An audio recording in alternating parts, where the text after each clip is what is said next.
Bonjour et bienvenue dans Algo Flash saison 2. Aujourd'hui, on vous décrit l'algorithme des SVM ou Support Vector Machines. L'algorithme des SVM est un algorithme de classification introduit par Vapnik dans les années 90 et qui introduit 3 idées majeures.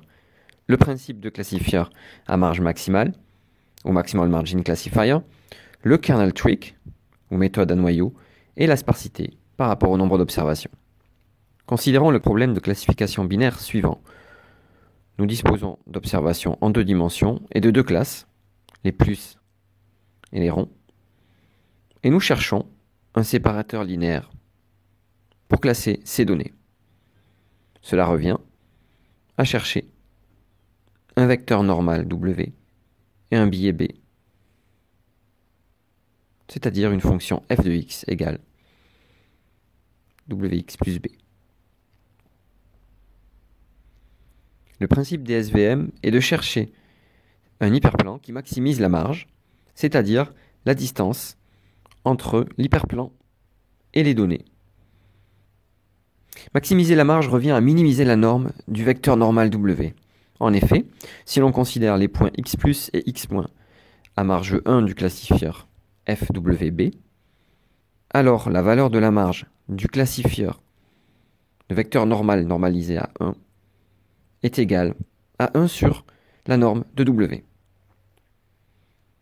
Donc le problème d'optimisation quadratique devient minimiser la norme du vecteur W par rapport à la contrainte suivante.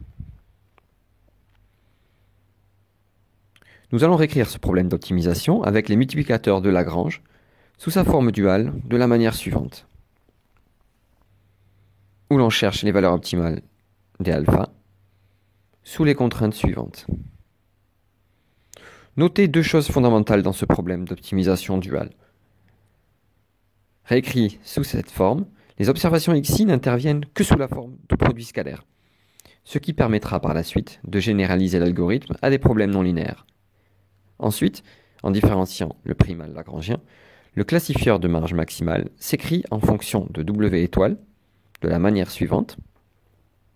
Les alpha solutions de ce problème d'optimisation sont tous nuls, sauf pour les i relatifs aux points d'observation appelés vecteurs support. Ces vecteurs support sont les points d'observation qui permettent de définir le séparateur optimal, c'est-à-dire les vecteurs qui se trouvent sur la marge, comme dans la figure suivante. Cela permet une représentation parcimonieuse de la solution en fonction de n, qui peut être intéressant, surtout pour de grands jeux de données. Une des grandes forces des SVM est de s'attaquer également aux problèmes non linéaires. En effet, les formules précédentes se généralisent facilement à un cadre non linéaire, comme par exemple dans le problème suivant. Ici, un classifieur linéaire, ou hyperplan, n'est pas satisfaisant, et la maximisation de la marge n'est pas compatible avec la recherche d'un hyperplan.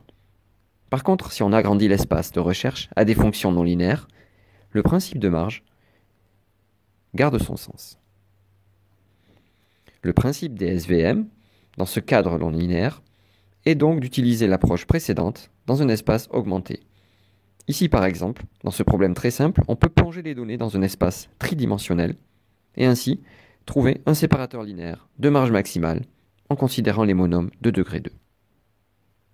En pratique, on ne définit pas explicitement ce plongement, et l'approche précédente permet de résoudre des problèmes non linéaires en remplaçant dans la formule duale d'optimisation le produit scalaire par une fonction noyau qui mesure de manière non linéaire la corrélation entre les xi et les xj par le biais d'un noyau. Le noyau le plus connu est le noyau gaussien, défini par la formule suivante, et qui donne lieu à une solution SVM sous la forme d'un mélange de gaussiennes, de la manière suivante. Ainsi, le séparateur final a cette forme.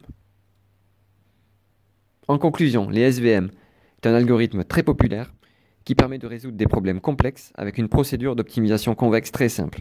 L'introduction de la marge et des Maximal Margin Classifier et le kernel trick font des SVM un incontournable du machine learning et ont donné lieu à de nombreux travaux dans les années 2000. Merci et à bientôt.